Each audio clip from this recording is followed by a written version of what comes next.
Hello? What about now? You should be able to hear me now? Okay. You should be able to hear me now. Well, I'm Ari Dossett, Common Sheet. I'm an anthropologist and sociologist. Again, please hit the like button, share this live stream, subscribe to the channel, remember the channel. Check my novels on Amazon. There's one of them, Carolina's Contest. Takes place in 18th century North America, historical fiction. And donate the links below, please. Well, I don't know what was going on, but I'm glad you're all here. Okay. Today, we're going a little bit into history because we are going to talk about swamp monsters. Before I continue, how many of you knew that there were people in the world worshipping swamp monsters? Well, actually, they still do it to this day, but the worship of swamp monsters was a big thing amongst the Germanic tribes. How many of you knew that? Let me know in the live chat. Let me know.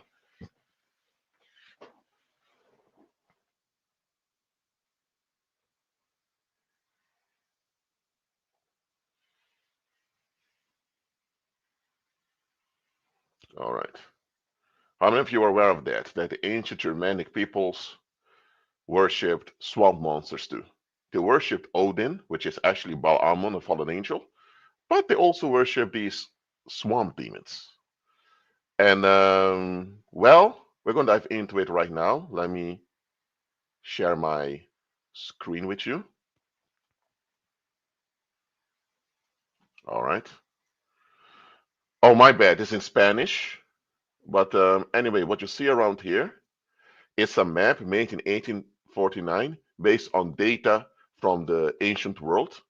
And the data from the ancient world, it described where the Germanic tribes lived, what their names were, and it kind of gave a little bit of detail of the life of the not it wasn't a full anthropological overview, but there's information available about the Germanic tribes. The information comes from the Greeks and Romans. By the way, Greeks comes from Hellenic peoples, were an actual nationality of people. And Rome was an ancient city. It still exists to this day, but Rome was an ancient city, and the people that lived there were called Romans. Later, they had an empire called the Roman Empire, Imperium Romanum. So Romans are not a nationality. Rome was a political ideal that people believed in. So Greeks from Graikos, it refers to the Hellenic people. Those are the actual nationality of people. But Romans were just either the people of the city of Rome that lived there, and Rome was a mixed city. Not everyone was quote unquote Pilskens European, or Romans could refer to anyone who was a Roman citizen within the Roman Empire.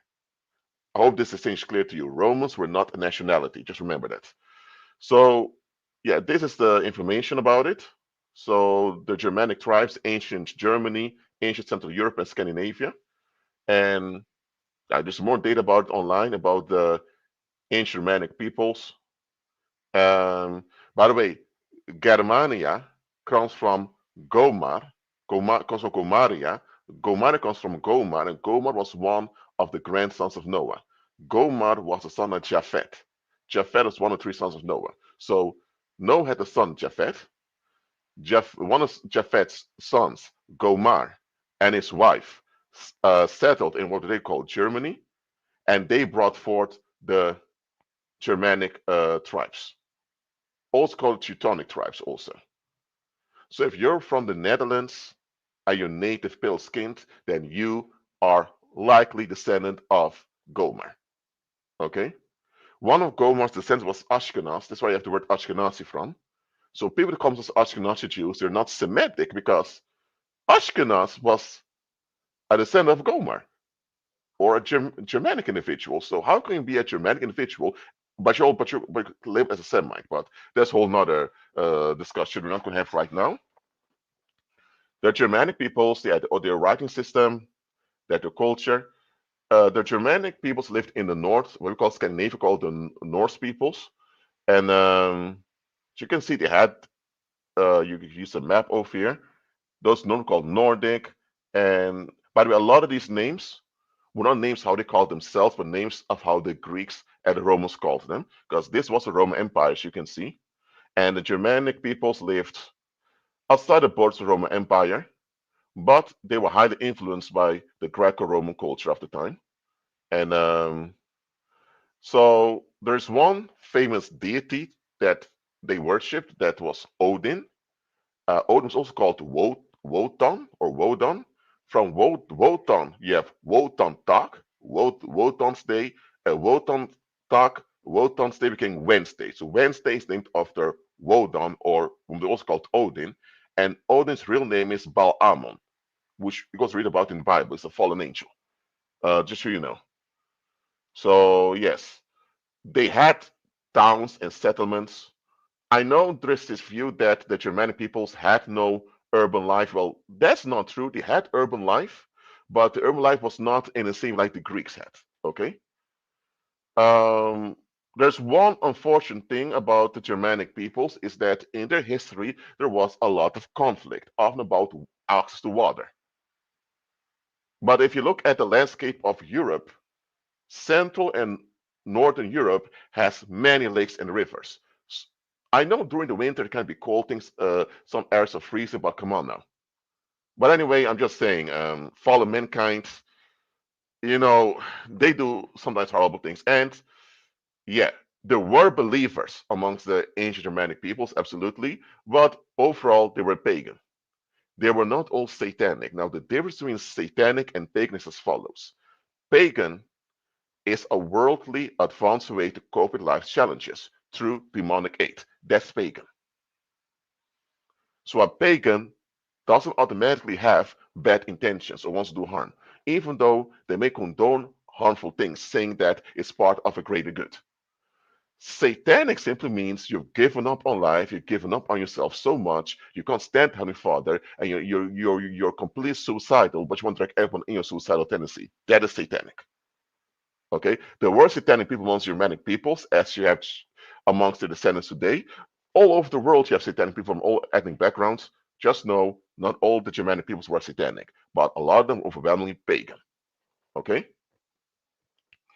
okay. So this map shows kind of where they lived.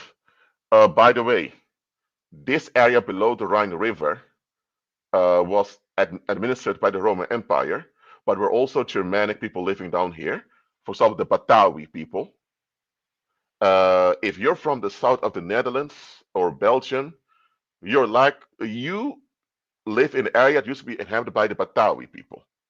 But the biggest ancient tribe in the Netherlands was the Frisi or the Frisians. You also had the Canonifates people. I mean, that was kind of a cuss word for them, but anyway, you had the Marsaki people, the Frisi, you had the Frisabones, actually the Frisians living on the other side over there. So, yeah, and you also had the Saxons. Well, to later Saxons moved around. So in the ancient times, this is how they were in ancient times. Throughout the centuries after the fall of the Roman Empire in the West, a lot of these tribes moved around.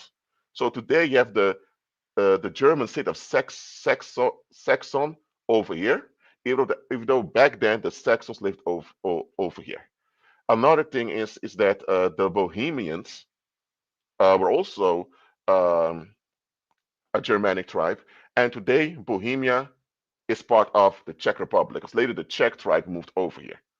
Okay, so and yet the Frankun, the Franks, they later moved across the Rhine River, and of the Franks they named the country France. That's why France in the Netherlands is Frankrijk, in German Frankreich. Frankreich. So things changed a little bit throughout history, but these were the inhabitants of the Germanic peoples in ancient times.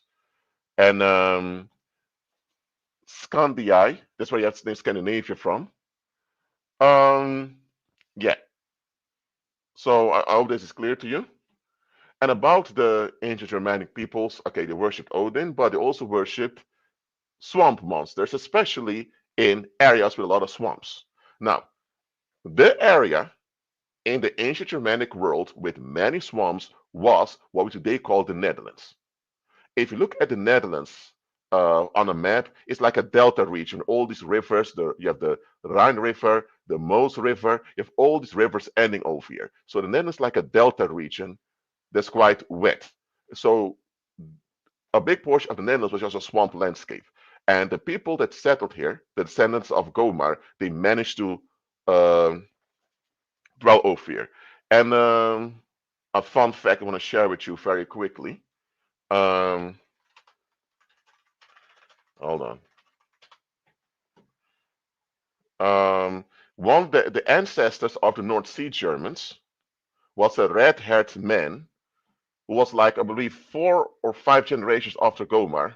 He was called Inke or Ing, and he was the father of the tribes that over here, of which a big portion of the present-day Dutch and British people also descend. Um, let me see if I can. His name was Inke, and yes, I've yes, here he is. He was the ancestor of the Ingowines, and but just that, and today you have a bank called ING, which has the color orange, so I thought that's a bit coincidental, but just so you know. So I kind of know a lot about the ancestry of the Dutch and all that, so I want to share this with you. But okay, we're going to the swamp monsters. Where are they? Where do I have that page? One moment, please. Yeah, here it is. Nixie, or Nixie, Nix, Necken, Nikor, Nuk, Nukken. In German is Nixe, Dutch is Nikker or Necker, Danish is Nukke, Norwegian Nuk, Nik, Nek, Nikur, Neki, Nikker, Nikor, or Necker or Nick. Those were humanoid of the shape-shifting water spirits in Germanic mythology and folklore. And yes, on Wikipedia you can read about it. For example, based on statue of there's a couple dancing, and these are the swamp monsters. I believe this statue is somewhere in Poland. If I no, it's in Sweden, I believe. This statue over here, and yeah, you've and the Nixies had various forms, but they were often just ugly, shape-shifting demons that they worshipped at the time. Okay, so and I went into a book. Let me see when this book was written. It's a book from year 1883 from the 19th century. By the way, in the late 19th century, there was a big revival of Germanic paganism in Europe, in the German Empire. So there's this book called Teutonic Mythology. And so there are 4 volumes I found out. So I just thought, let me look what the book says about these swamp monsters. So let me just make this bigger. Again, the swamp monster also called Neckar or Nixies. It's the over here. So here see they're making references towards them. Here it says Swedish folk song has not yet forgotten Mimes.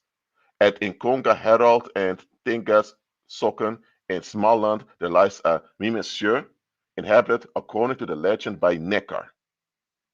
Okay, perhaps some of the forms quoted have rights, a short I. Well, anyway, that's one volume. Let's go to the next volume. There's more written in it. And let's read over here. Hold on. This actual book is scanned and archived online. You can look it up. Of goddesses, no doubt the bath-loving Nertus and Holda are the most nearly connected with water worship.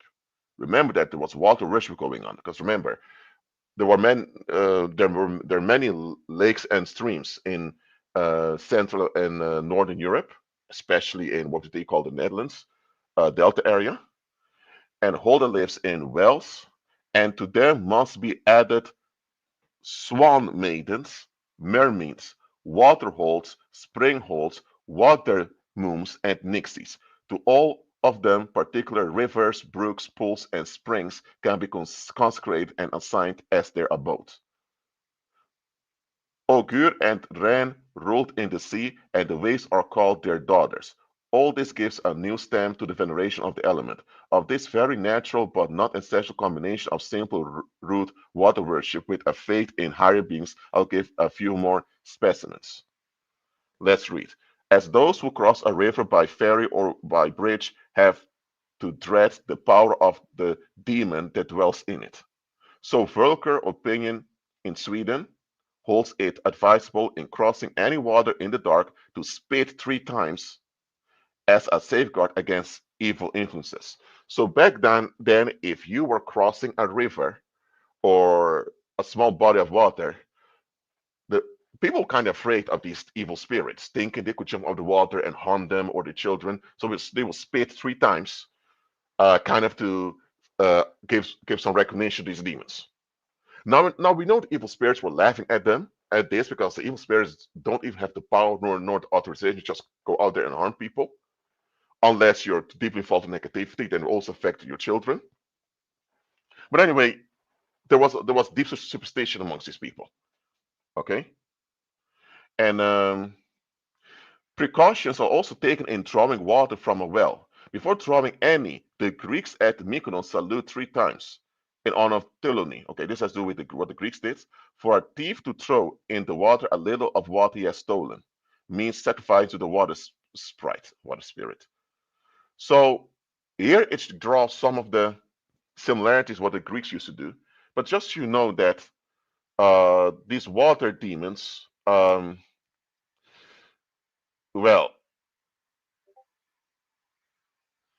so they kind of were afraid of them. And let's go further. Um,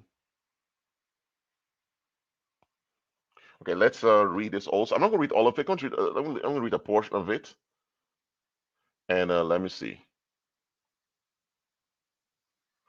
Okay, let's read. It was thought once that after the Italian and French collections of fairy tales, it was too late to attempt any in Germany.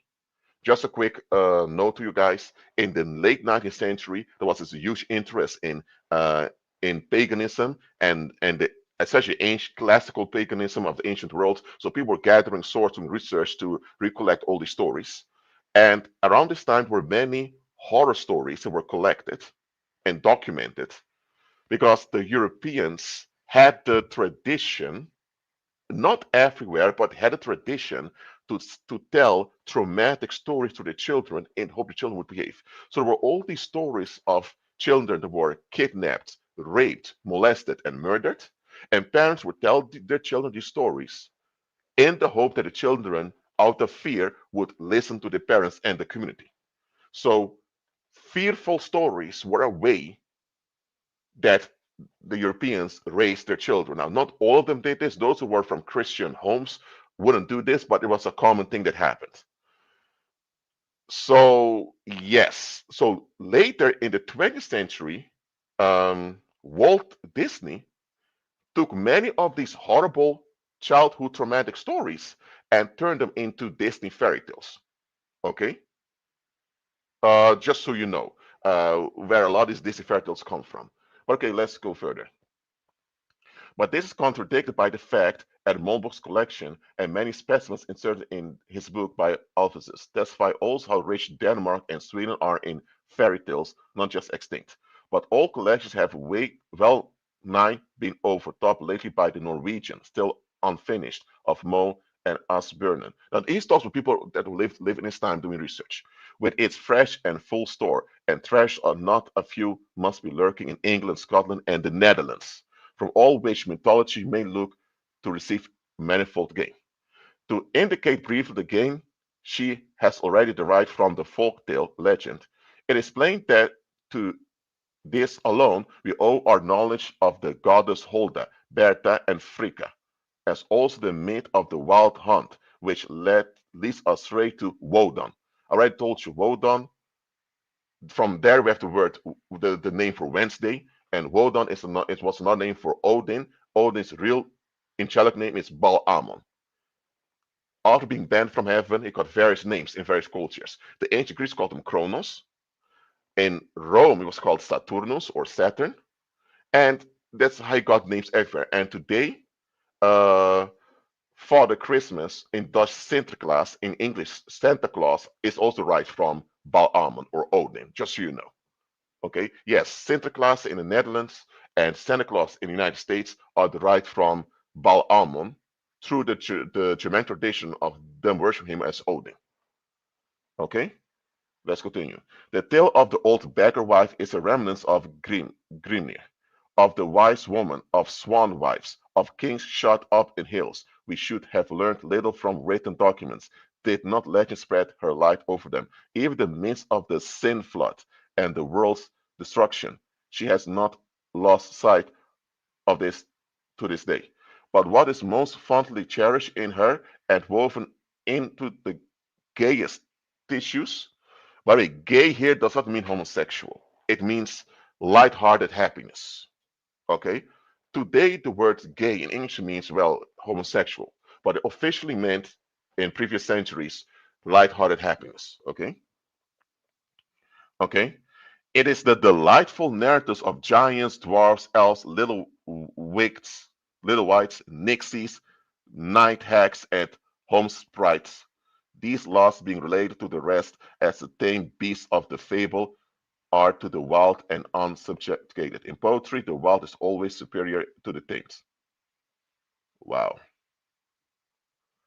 So, yes, it says over here, if you read further, that these Nixies, water demons, were a big thing.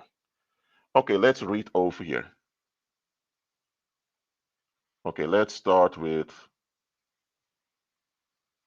Yes, we're going to. Whoa, there's a lot about Nixies. Oh my God, let me start over here, man. This is excellent. This is what I was looking for. Um, okay. Nikus. It's the encapsulated references.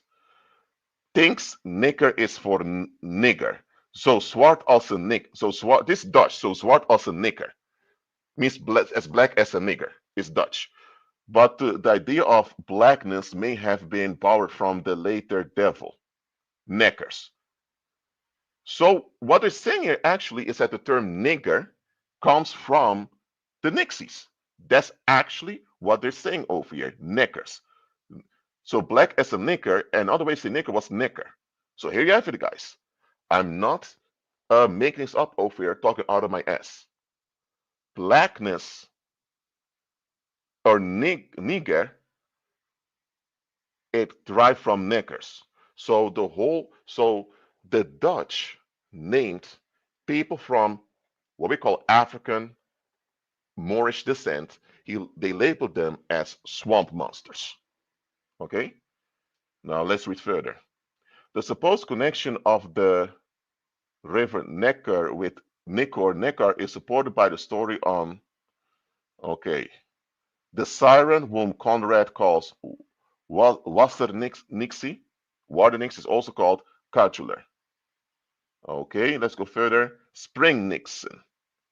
Yeah, there's also Nixies or Knickers for the spring. A pretty Celestial story of the water Lisa in Furman. Does this represent Walter Lisa, the Lush and Grimsey Dusner in Lisa Lindbergh? So they go on and on. So let's go further. Let's read over here. The Scotch Kelpie takes the shape of a horse, whose presence is known by his nicker. What? Am I reading that correctly? Or yes, nay. He draws men in and shatters ships, or he rises as a bull, the water bull, the same installed of the water shelly. And the Danes have a water sprite, Donhest. The Nixe appears as a richly caparisoned jewel and tempts children to mount her. You hear that? Okay, I know this is written in a not kind of the way we would write today. You kind of reference all over the place over here. Today in scholarship, we want to write like this, but this is how they wrote back then. So here it says that the Nixa or the Nixie were tempting children to come towards them. Okay, so these water demons were preying on children. Okay. The horse or bull rising out of the sea and running away with people is very like Zeus visiting Europa as a bull and carrying her into the water. Convolution, the water Mums tries to drag you in. She rubs, rushes, and sets about your feet when bathing. The merman steals Lancelot from his mother. Okay. The merman is long bearded, so has das Meerwunder ein Bartlein. Okay, this German, I need to read that. The mermaid combs her hair. Okay. This combing is also Finnish. The Nixe has but one nostril. The water nix is a male, wears a red cape. Hmm. The Superman figure wears a red cape, right? Okay. Blue breeches, red stockings. The beauty of the Nixon female is dwelt upon the account of the Waterloos and the Waterlisse.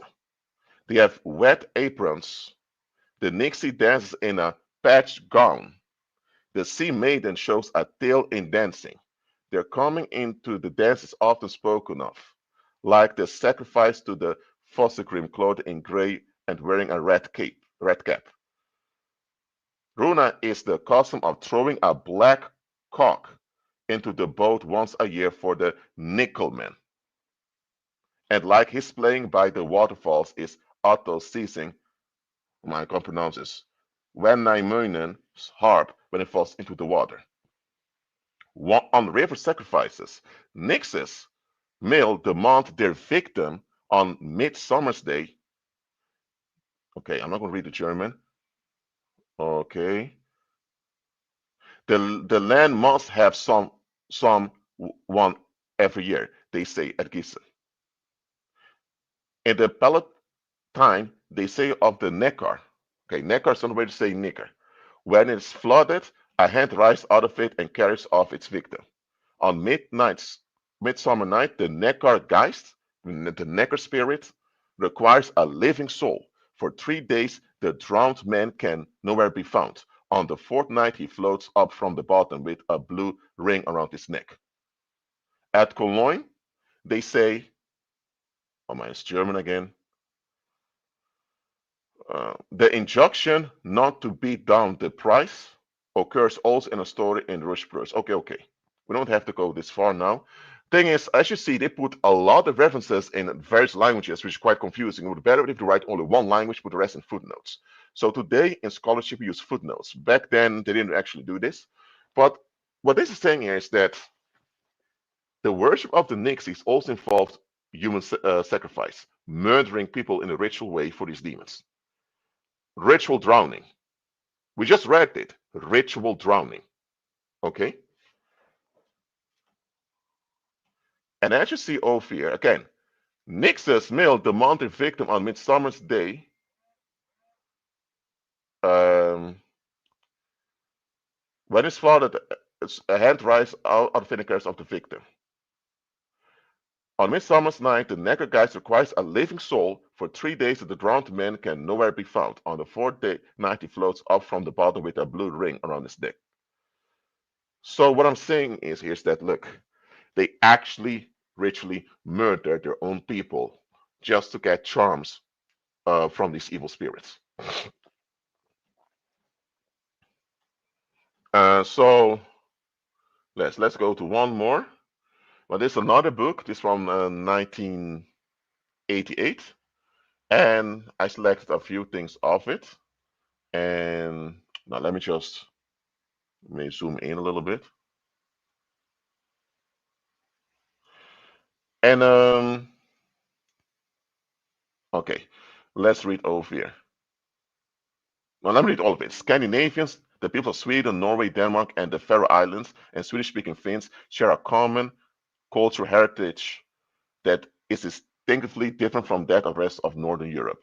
The two great modernized influences, Christianity and industrialization, were relatively late in coming into the region. Christianity made a few inroads until 1000 AD. Well, actually, around that time, the place became Christianized, but there were believers there before that. And remnants of the old Norse religion are still apparent in both Christian holidays and secular festivals. During the rapid industrialization of Western Europe in the early 19th century, the great majority of Scandinavians subsisted on farming, lumbering, and fishing, much as they had done for centuries. Consequently, folk culture remained a strong presence. In Scandinavian folk belief and legend, the editors gather hundreds of examples of legend, stories, beliefs, and magic collected from oral sources between the mid 19th and early 20th centuries, a time when Scandinavia could still be considered pre-industrial. In this rural society, the editors maintained the folk lived close to nature and believed themselves as an integral part of it. The relationship with the invisible folk, Nisse or Tomte, farm spirit, Hawkbow, Mount Dweller, and Nuk or Nek, water sprite, water spirit, was one of the coexistence and mutual respect. The Nisse could help the farm bring in a good harvest, but if offended, could also cause disastrous losses. So Nisse, Nuk, Nek, swamps, swamp monsters. Okay, let's continue. Um, okay, I know exactly where it's written. Okay, it's over here. Let's read this. By the way, can you also hear me clearly? Let me know in the live chat, please. Can you also hear me clearly? Let me know, please.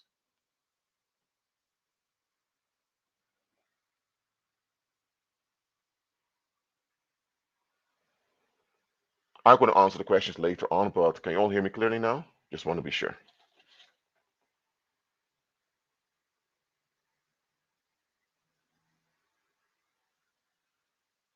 Okay. Okay. Let's read this. One practical consequence of this belief was that special care was taken to keep the newborn child under constant supervision. Even adolescents and adults could be carried off and taken into the mountain. Mental depression and other psychological disorders were explained in this way. Or the water sprite, Danish, Norwegian Nuk, Swedish Nek, might cause the careless bather to drown in a river or lake, or the spirit of the sea, Drog, might cause the fisherman to go down with his boat. Although dangerous, the powers of nature were also considered to be good neighbors and friends, capable of giving advice and practical aid. Okay? Okay. Just a little quick off here. Once there was a man who wanted to learn to play the fiddle from a neck. One should always offer a water sprite something in return, but the man just threw a bone into the river without anything on it. Then the neck got angry and shouted, "You'll learn to tune, but you'll never learn to play." This legend is widespread in Western Sweden and Norway. The most common form of payment to the water sprite was a leg of a mutton. In dealing with the water sprite, as with all preternatural beings, one must treat them with respect. Okay, let's go here.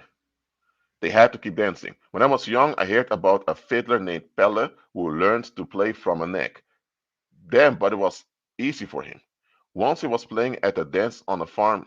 Later that night, all the folk became so crazy from his playing that each and every one of them, young and old, had to get up and dance, whether they wanted to or not. And in the end, even the furniture in the house began dancing. This is what really happened. There was no end to the dancing until they took Pelle's fiddle and cut the strings. If they had not done this, they would have danced themselves to death. Okay, now this is just a story, but actually what he's talking about is there was this warlock who got a charm from a demon, and this brought him some success in playing an instrument. And now there is further over here. The musical impulse was often considered demonic and therefore dangerous. The fiddler had to play, and those who listened had to dance, whether they chose to or not. In many legends, it is in fact not the water sprite, but the devil who instructs the fiddler or plays himself. In some variants of the legend, the dancers dance themselves to death, leaving only their skulls behind. The compulsion to dance may be an elaboration of the dance epidemic first documented in Coburg, Germany, 11th century. Legend examples describing this dance craze were widely distributed throughout medieval Europe. Okay? Okay. There's a lot of thing about to say about this. There was a boy from Gilthorpe who was walking home after a day's work at the manor. He came to the creek, and there he saw a neck sitting on a rock in the water. He was playing his fiddle and singing. On Judgment Day, I will receive God's mercy. On Judgment Day, on Judgment Day, I will receive God's mercy. But we shouted, you will never receive God's mercy because you're much too foul. Okay. Okay, I can't read any further. Okay, let's see if we can go over here. There's just one more thing. People protect themselves against a neck by binding him with steel, throwing a stone in the water, and reciting a magic formula. This formula combines naming the preternatural being with the magical effect of insult and accusation. Okay, we can leave it at this. Just so you all know, the worship of these swamp monsters were something common, especially in the Delta region, we today call the Netherlands. Now, what does this has to do with the quote unquote what we call the black community or the Judean Moor population? Okay, now let's go back over here. Hold on, where was it again? Yes, I see over here the Dutch version nigger. That's where we got that word nigger from. As already was explained in one of the books that I just showed you. So, what actually was going on? Let's go to the history of the Netherlands a little bit. And around the year 1500, that was around the time that in 1492, the Moors were expelled from Spain. And by the way, Moor does not automatically mean Muslim. Okay, many Moors were Muslim, but remember, the term Moor existed even before Islam was around. I already explained that before, even made posts about it. And the Moors came from the Maori people.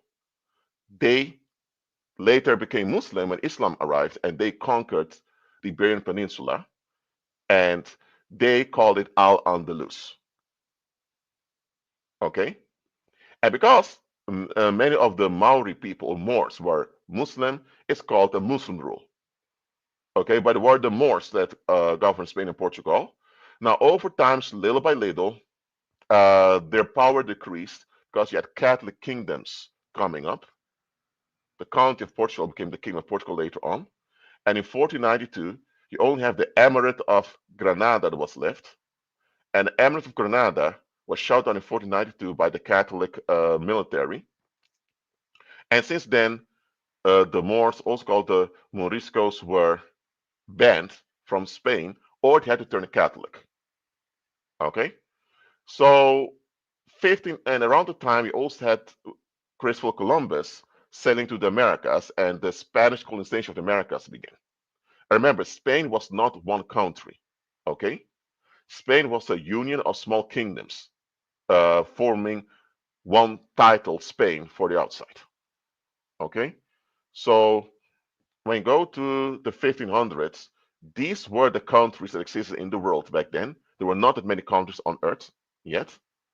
And Spain and possessions, as you show here, the Crown of Castile and Crown of Aragon, because remember, there was no country called Spain.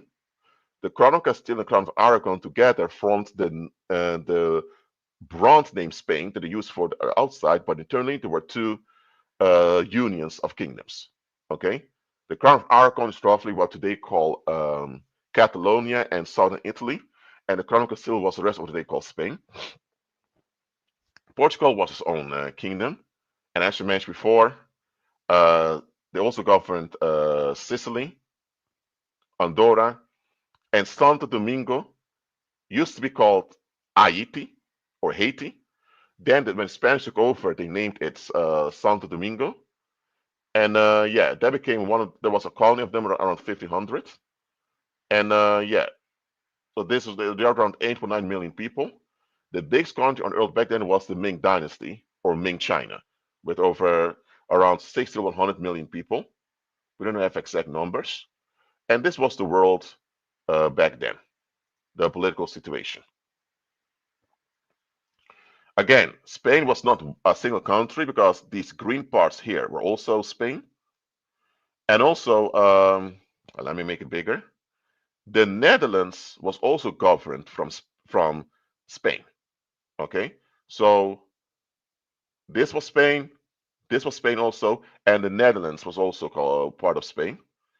And you also had the Spanish Empire expanding all over here in the Americas, and the Portuguese were settling what would later become Brazil, and the Portuguese were also in many other places active. Um, yeah, so this was the world back then, and the Netherlands were governed as a feudal polity by the Habsburg dynasty, which also took over the governing Spain at some point, just so you know. But this situation was not something the Dutch were really fond of, so eventually they began to resist the rule of Spain, which was mainly Catholic. And at the time, you also said Protestantism come up. So a lot of people in Europe began to throw away Catholicism, and they became what we call Protestants. And because a lot of people in the Netherlands also in favor of Protestantism, they didn't want to have um, um, they didn't want to have these Catholics all the way in Southern Europe demanding taxes from them. So there was a conflict that led to actual a civil war, and eventually the provinces in the north that spoke Dutch they declared themselves independent. So when you go to 1600, how the world was back then, again there were not that many countries around, but you see here the Dutch Republic, back then called the United Provinces, the Republic of the Seven United Netherlands, okay, or United Province of the Netherlands. It was a republic, and the thing is, yet a stadtholder, which kind of a governor to govern the place, and but the provinces of this republic were all autonomous. But when it came to foreign policy and the military, they were united. They were when it began, it was around 1.5 million inhabitants. The southern part, which they call Belgium, was not part of it. Okay, and yeah, that's actually where the Netherlands, as an actual nation kind of began. Also, by that time, they were still at war with what we call the Spanish Empire. So when you go here, you see it was an actual country already. 1.5 million people live there, and around this time, Spain, Portugal being part of the Spanish Empire, so it was the Iberian Union. Okay, so as you can see, now let's look at the map. Spanish Empire. The Portuguese Empire was also governed by Spain, as you can see over here. And this was the Dutch Republic, right over there. And you had the Kingdom of England, of course, which also governed Ireland. And the English already had colonies here in North America. You had the Virginia Company. That was the beginning of English colonization over there. And the Dutch eventually also established colonies. One that was New Amsterdam, which later became New Netherlands over here. Brooklyn comes from the Dutch village Breukelen, which still exists to this day. Okay. Harlem comes from the Dutch city Haarlem. Okay, so just so you know that. Now,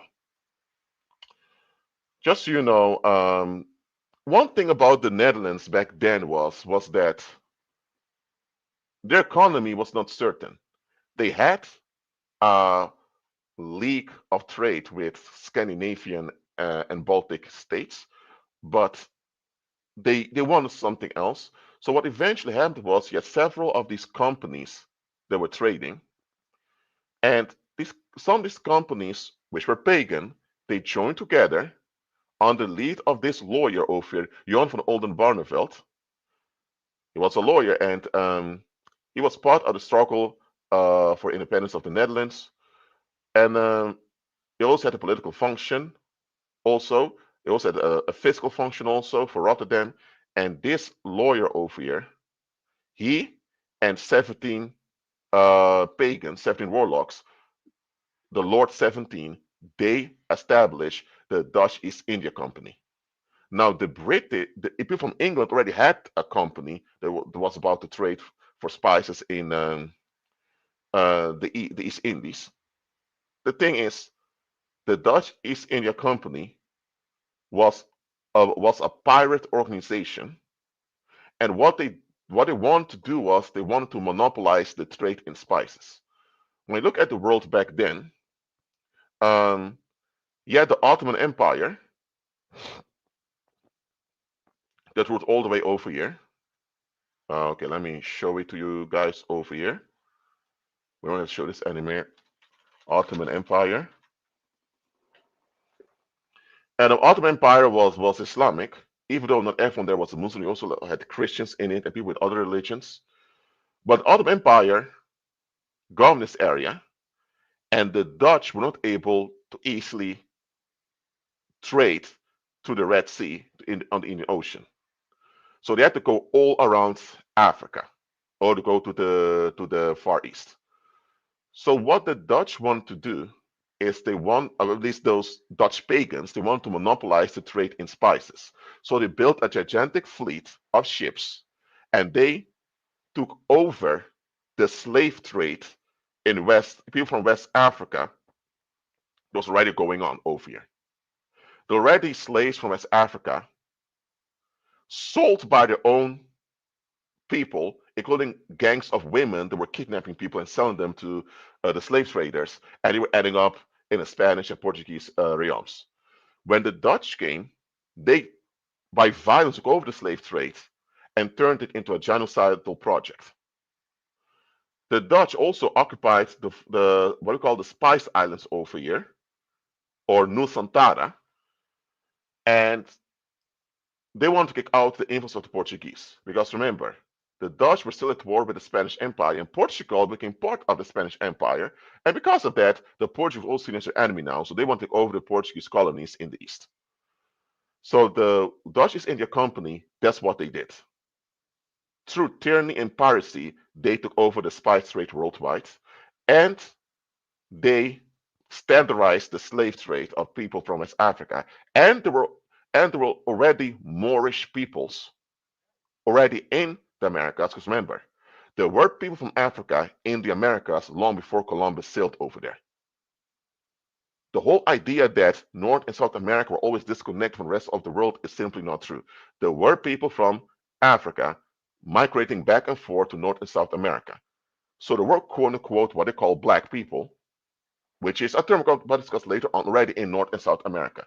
So the Dutch began to enslave many from the continent of Africa, especially West Africa, from what they was called Negro land and the Congo to the Americas, and they also enslaved people who were dark skinned were already there. Okay, so it was a trade, and they also began to sabotage some of the Spanish colonies in order to put a triangular trade. Oh, and by the way, I believe this guy was executed later on in life. And the thing is, when the Dutch took over the slave trade, because remember, the political position of the Netherlands was quite fragile at the time. When it came to finances, they needed a way to, um, how do I say it, to store their finances. So eventually, the Dutch created what we later call the stock market. And how many of you heard of Wall Street before? Let me know in the live chat. How many of you ever heard of Wall Street before? Let me know.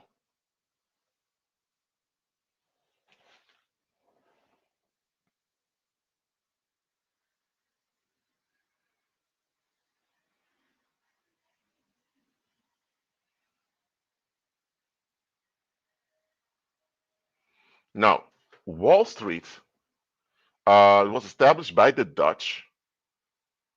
The Belt, it was called, and it was established by the Dutch over here in New Am. This was New Amsterdam. Was and by the way, they the Dutch hired a Moorish individual from let's say from Santo Domingo, who spoke Portuguese, and this individual came for the Dutch to Manhattan or Manhattan, what they call Manhattan, and began a trade with the natives over there. After this man married one of their local women and started the whole trade, the Dutch kicked him out and established New Amsterdam, which you can see over here. So, and later, Jean Rodriguez, the guy was called, in Spanish, Juan Rodriguez, and later this individual was honored as the founder of New York City. And without this man, who would not have been a purchase of the Manhattan or Manhattan Island, and you wouldn't have a New Amsterdam, you wouldn't have a New York City today, just so you know. But as a matter of fact, one, I will look it up for you. Hold on.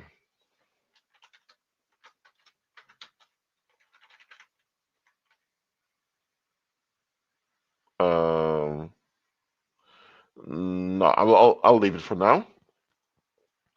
But the Dutch established New Amsterdam, and they had to find a way to preserve their finances. So they came up with the stock market, and also came up with mortgages for the slaves. So they came up with financial securities, which were financial assets that you could hand over to. By the way, this is written in Dutch, by the way. I can read it. It's old fashioned Dutch, but I can read it. It's Dutch. It's something from 1622. And if you had a statement like this, you could actually get cash to make payments if the cash wasn't there. Let's say now you had a plantation with slaves somewhere in in the Americas, and you wanted to purchase some new ships, but you didn't have the cash for it. You could use the amount of slaves you had as security, and with a statement, you could put your um, plantation as a stock at this, the single back then, or the belt, and over there, you now could get the loan or the equity or the credit to purchase your ships. This was the beginning of Wall Street, and the stock market goes on till this day. How many of you knew that the stock market had its roots in the slave trade of the people, what we call black people, people from Africa and North America? How many of you knew this? Let me know in the live chat.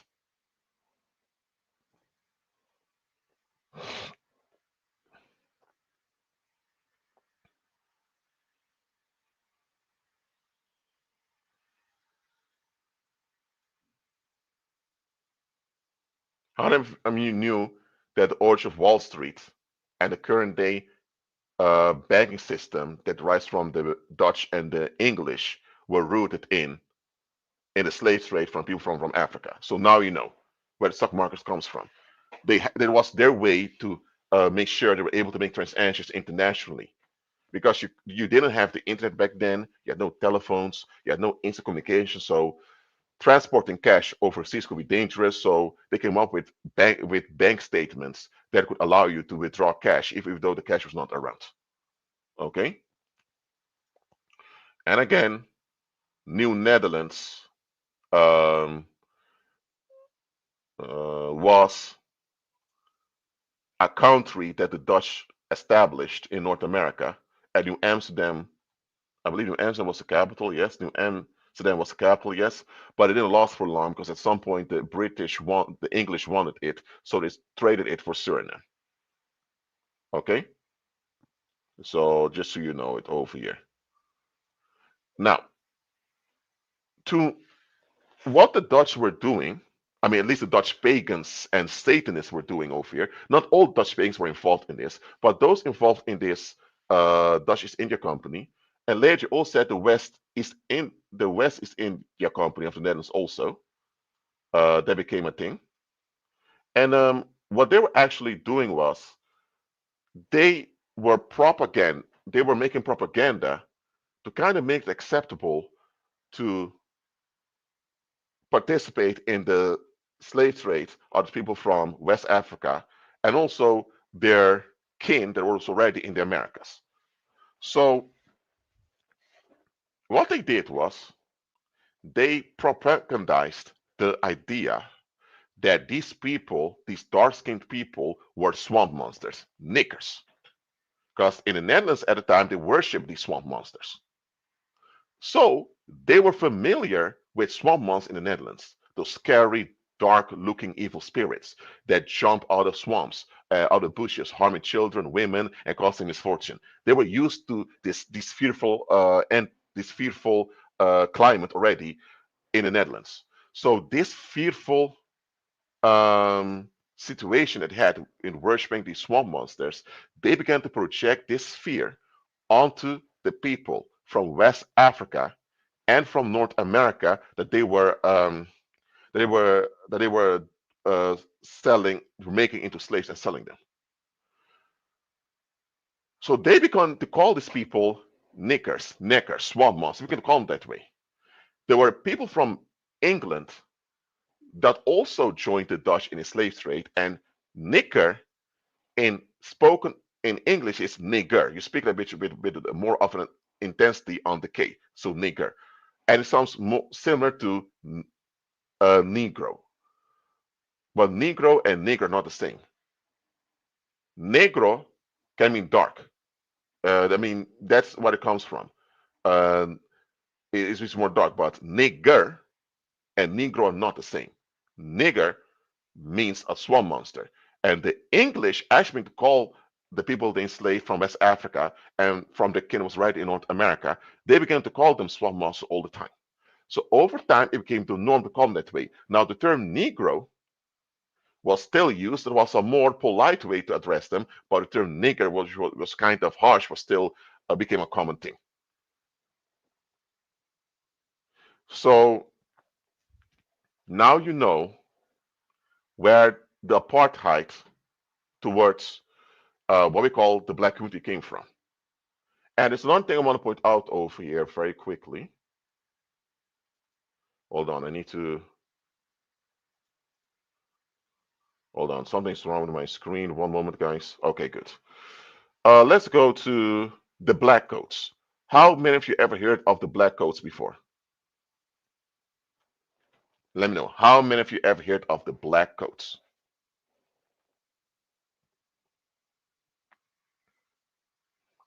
Let me know in the live chat.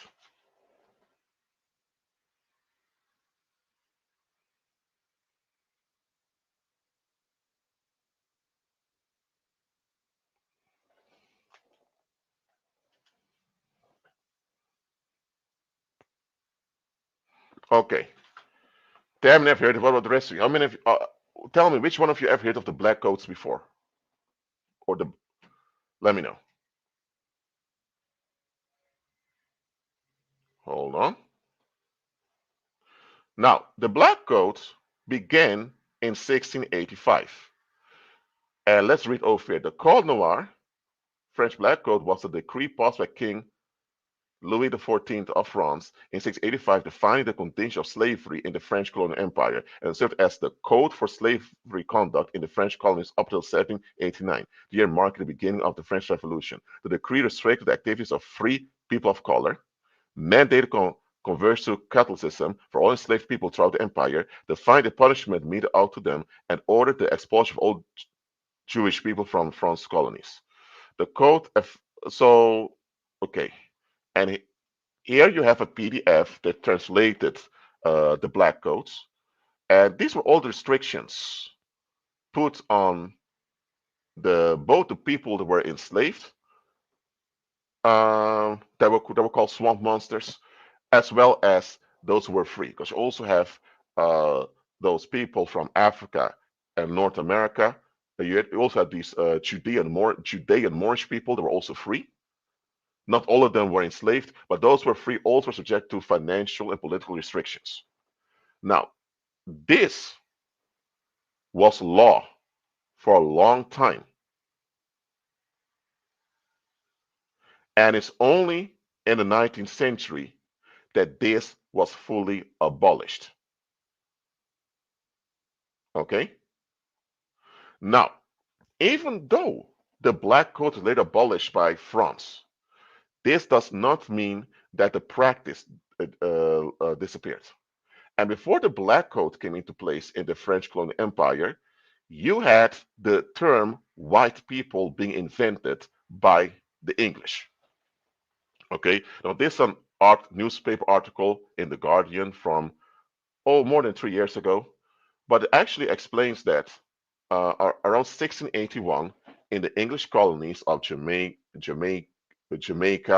Virginia, Maryland, and all that, you had laws in place that defined people that were that settled there from Europe as white instead of Christian, because there used to be men named Christians if they were settlers from Europe, but because not all settlers from Europe were actually Christian, some were even pagan, they now began to call their settlers from Europe in their colonies white or whites, which simply meant you were financially approved. Because not everyone could just board a ship from Europe and go to one of those English colonies. If you arrived in one of those English colonies and you had no approval from the colonial authorities to settle there, you were kicked out, or you could face imprisonment. So those that were financially approved to settle in the English colonies were called white people. So listen, you could have been someone from China that settled in an English colony. If you were financially approved, you were codified as white. You could be someone from India. You could be a dark-skinned man from India worshiping Hindu gods. But if you settled there and you were approved by the English colonial authorities, you were considered white. So the term white people has nothing to do with skin color. The term white people simply meant you were financially approved to be there. Is this clear to you all? Let me know in the live chat.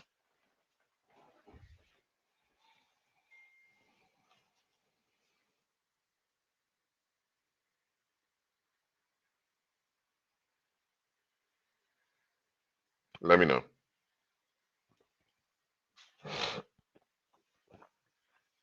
The people in Europe back then never called themselves white. They called themselves by the nationality. But because for the English government, later when England merged with Scotland, became Great Britain, so it became British. For the English, later British government, it didn't matter what nationality you were from, as long as you obeyed the laws of that were enforced by the Parliament in London. Before the Parliament, yet it were the nobles of London. But anyway, as long as you obeyed the English and later British government over there, and yet the permission, because you were financially approved to live there, you were called white. So you could have a city where in the census, the majority of people there were categorized as white. But it doesn't mean they were all pale-skinned Europeans that lived there. It could be you had a lot of dark-skinned people from Africa who were not slaves, but who escaped some plantation in a Spanish colony, and they got the approval from the English or later British governor to live there. So those dark-skinned people from Africa who escaped a Spanish plantation, who now lived in an English colony, they were classified as white based on the fact that the financial approval to be there. So yes, there were people categorized as white, and indeed they were pale-skinned Europeans. But the term white people or white man or white woman does not automatically mean a pale-skinned European. That's what a lot of people think. That's not the thing. So when today they say, let's go to the United States of America, because I want you guys to show something.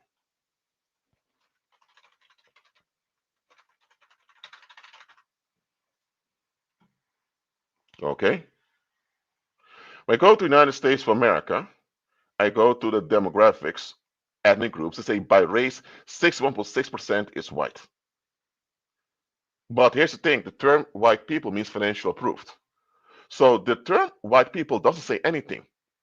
Are there Dutch people? Are there Swedish people? Are there Polish people? Russian people? Are there Italian people? Portuguese? Irish people? What people? For which nationality are they? And also, because the term white people means financial approved, maybe they're not Europeans at all. Maybe they're people from East Asia who were classified as white because they were financially approved. So, thing is, We don't know how many people in the United States of America are truly from European descent. We don't know. I'm talking about we don't know how many pale skinned Europeans are part of the US population. We don't know because the term white Americans is a political term. Now, the term black was a term assigned by the Kingdom of France to the enslaved Africans and their enslaved kin in North and South America who were already there before Columbus made his voyage. I keep repeating this. The, there were Moors from North Africa and there were Moors in North America who migrated from North Africa to the Americas long before Columbus. And there were also people from West Africa who migrated to the Americas long before Columbus already had lives over there. Okay, so when some people in the United States say, "I'm not from Africa, my ancestors were here even before slavery," listen, some of their ancestors migrated from Africa and were already centuries in North America before Columbus' voyage happened. And then had other ancestors of them who came through the cargo ships as slaves to North America. Eventually, they still come from Africa, historically speaking, but they also have a centuries long heritage in North America already. Just want to explain that to you to clarify things. And that's why I avoid using the term black people, white people as much as possible. Now, because though this color of law, okay, let me show to you. Color of law.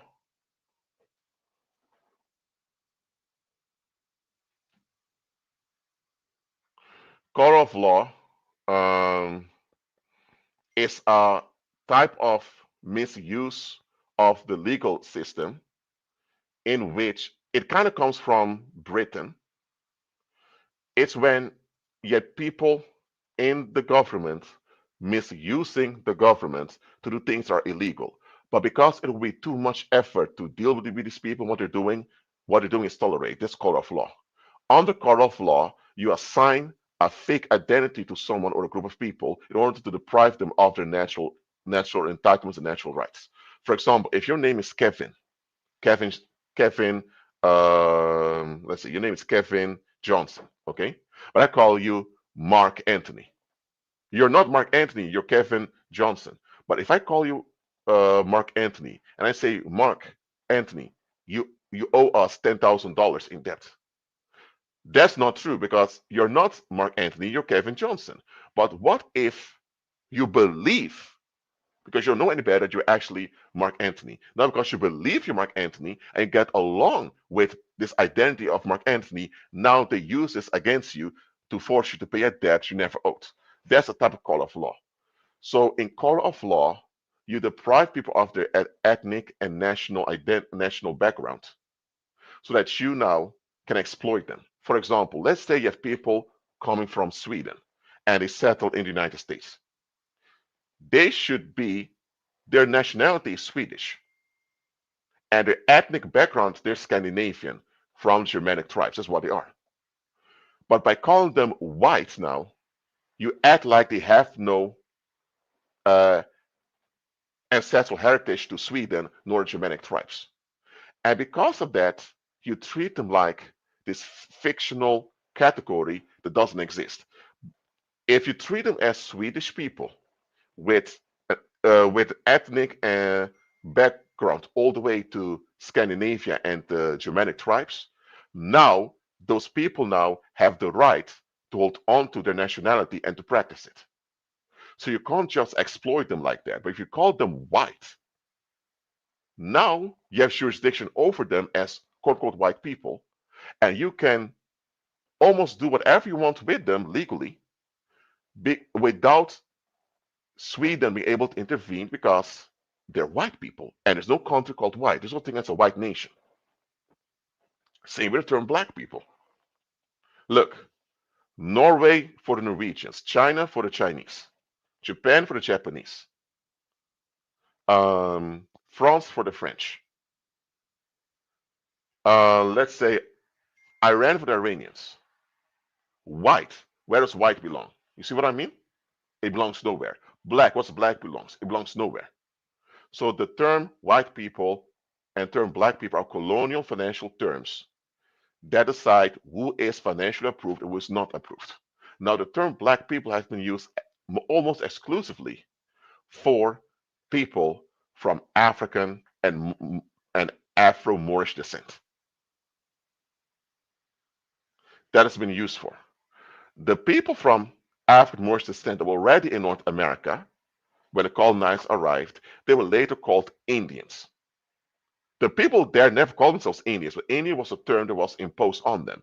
And under color of law, they were addressed as Indians, and many other chiefs and those kings got along with the term Indian and they signed treaties as Indians. And by doing this, they now were not addressed according to the actual nationality and uh, ethnic heritage.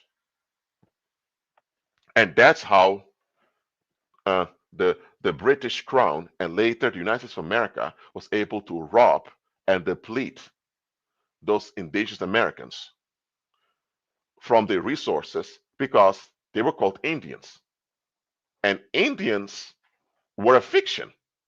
So, because it was a fiction that they made in the courthouses, they could do whatever they want with it. So, because people identified as Indian, they now subjected themselves to the violence of first the British Crown and later the United States of America.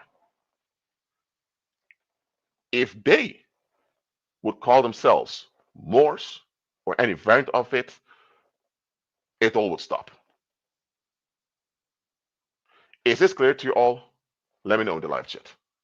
Let me know.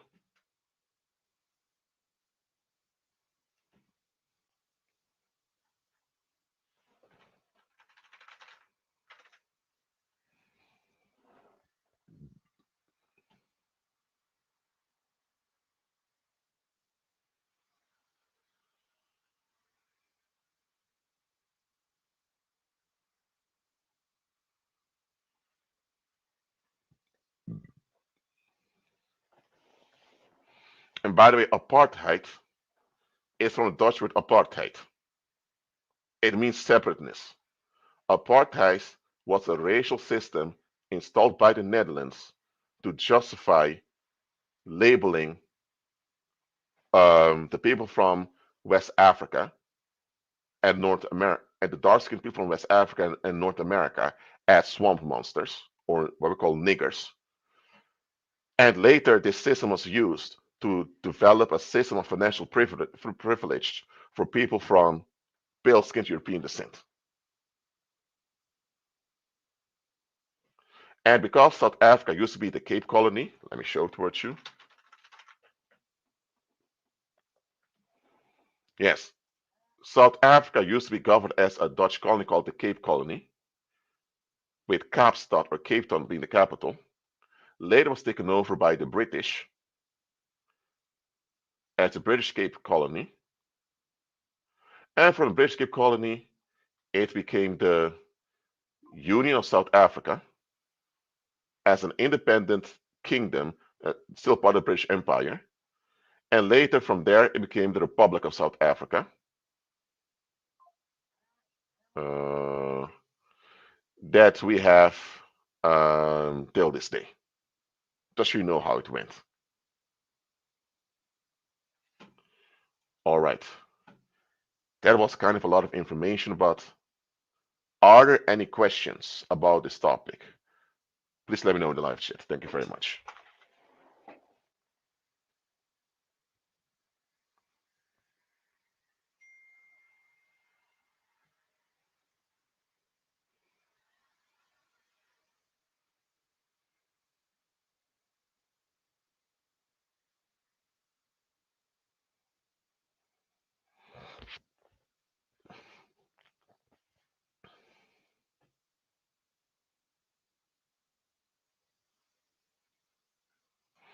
Well, Tammy, Land of the Mermaids. So the birds were mermaids over there. That's what they were doing. By the way, are there any questions about this topic? Please let me know.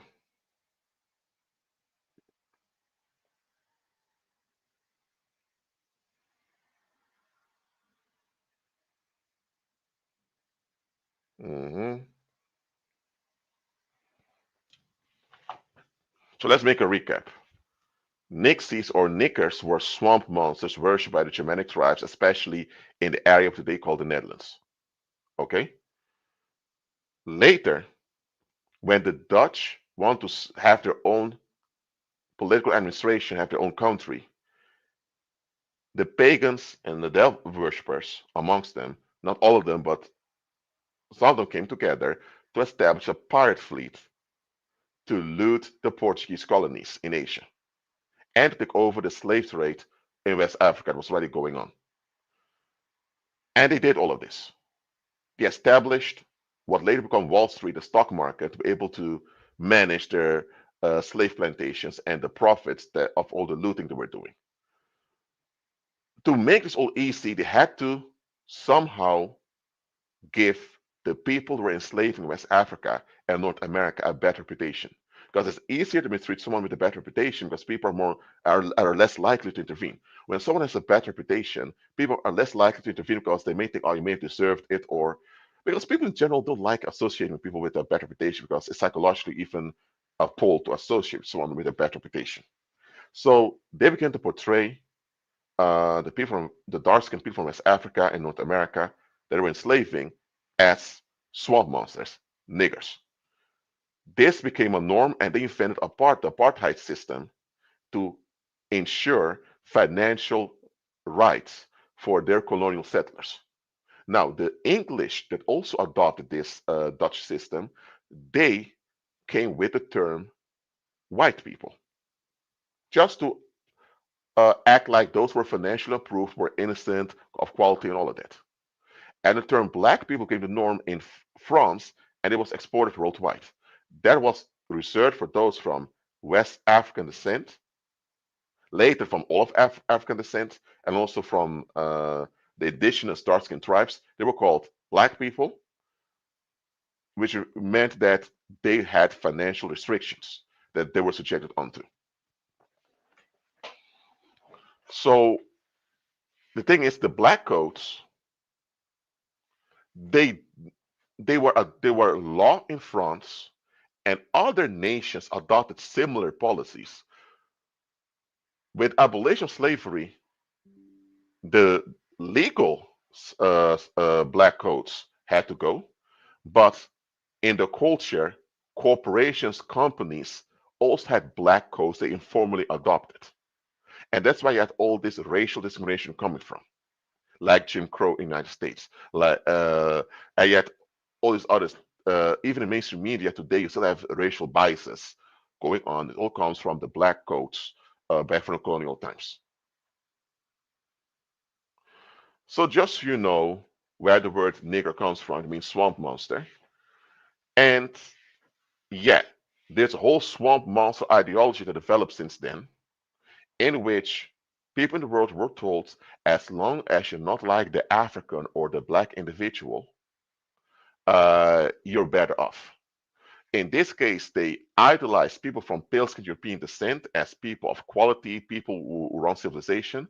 And at the other hand, you had people from African and indigenous dark-skinned descent in North and South America who were considered the lowest of the lowest with no history and who had to be kept in check.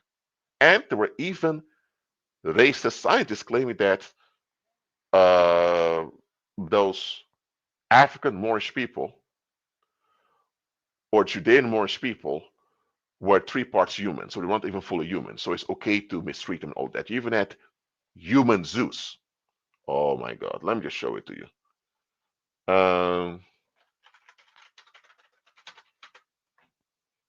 Yes, it's human Zeus displaying these people also.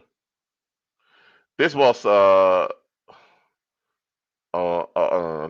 was, I believe, an enslaved woman with a very giant behind, and they were so obsessed with it, she became a cultural icon. Yes, human Zeus. They were a thing. Otabenga was also put in a human zoo. You even had them all the way to the 20th century, guys, so it's not something so long ago. From swamp monster to um, 3 parts human, because a swamp monster is not a human anyway. But okay, so the swamp monster ideology did affect the world. It also affects sexual preferences of people, and also caused a lot of psychological damage in the colonized peoples worldwide. And the aftermath of these psychological problems are still felt till this day. And a few years ago, the Netherlands apologized for their part in the transatlantic slave trade. Some Dutch people say it's nonsense because none of us own slaves. None of you people today were ever on the plantation, but it has nothing to do with that. The Netherlands was the main pusher of anti-black racism and apartheid worldwide. So the Netherlands at some point had to own up to that, and they did. I'm glad about that, but still a lot needs to be done to process the traumas of the past.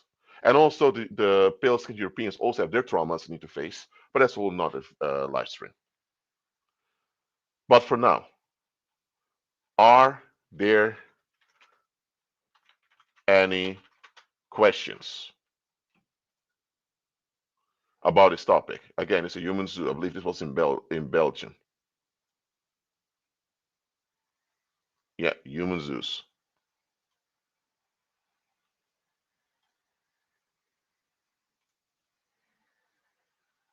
Are there any questions about this topic? Let me know live. Okay, let me share the screen. Yes. Here are the human zoos. Sorry, I had to. I didn't. Yeah.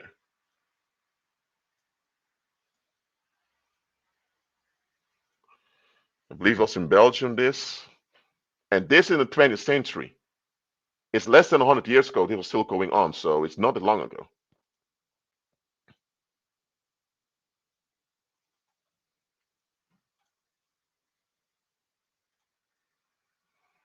All right. Are there any questions about this topic? Please let me know.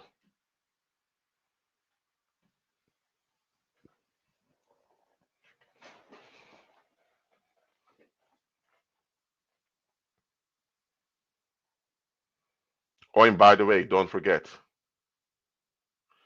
in the Netherlands, there's still people worshiping these swamp monsters, these niggers. So not much has changed in that regard.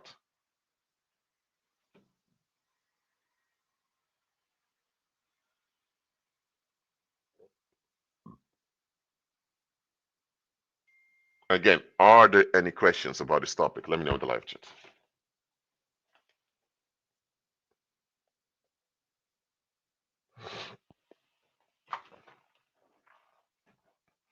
You may ask yourself, Rashid, why did you do this live stream? Because I wanted to explain for everyone to know where the whole idea of apartheid comes from, where the whole idea of anti-black racism comes from, how this whole nigger thing developed, what's really behind it. So now you know. Now you know what's behind. Now there's more related to this topic that I can't all share in one live stream, so I have to make multiple live streams discussing it. But this is the basic of it. I'll be making more live streams about this topic. All right. Are there any questions? I'm going to wait for 1 minute.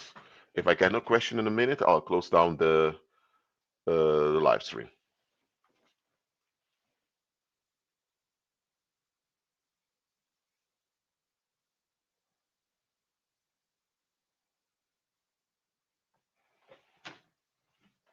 Oh, and by the way, where is it? If you want to know more about, let me share my screen very quickly.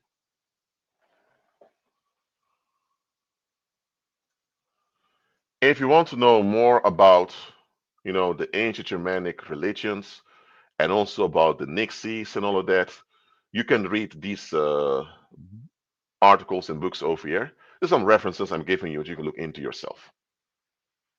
Take a screenshot of it, look them for yourself. You may have to go to a library to find some of these, but not all of them are online. These are just some references you can use. All right.